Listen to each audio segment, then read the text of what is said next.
Nakatakda sana ngayong araw ang arraignment o pagbasa ng sakdal kay dating Congressman Arnie Teves para sa isa pang murder case noong 2019. Pero hanggang ngayon, nakakonfine pa rin si Teves matapos operahan sa appendix. At live mula sa Maynila, nasa frontline ng balitang yan si Camille Samonte. Camille, nakadalo raw ba si Teves sa kanyang arraignment?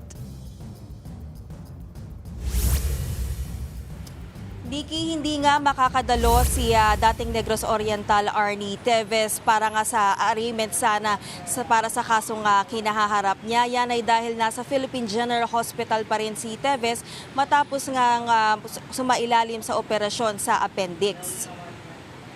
Ngayong araw dapat ang arraignment ni Teves sa Manila Regional Trial Court Branch 12 para sa kasong murder noong 2019. Kaugnay ito sa pagpaslang kina Miguel Dungog, dating Provincial Board ng Negros Oriental, si Lester Bato na dating bodyguard ni dating Basay Mayoralty candidate at Pasito Libro na umunoy hitman na inuugnay kay Teves. Ayon sa kampo ni Teves, naghain na sila ng motion sa korte na i-reschedule ang arraignment sa susunod na linggo. Hindi raw agad nakarecover ang dating kongresista mula sa kanyang operasyon, kaya hindi ito personal na makakadalo alinsunod sa requirement ng husgado.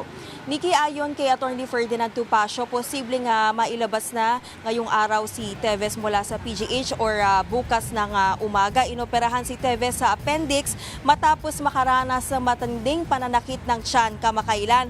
Agad naman siyang ibabalik sa BJMP Camp Bagong Diwa oras na mailabas siya sa ospital. Nikki. Camille, so nabanggit mo na next week na lang i-reschedule ang arraignment, no? May naibigay ba na specific date o sa ngayon wala pa?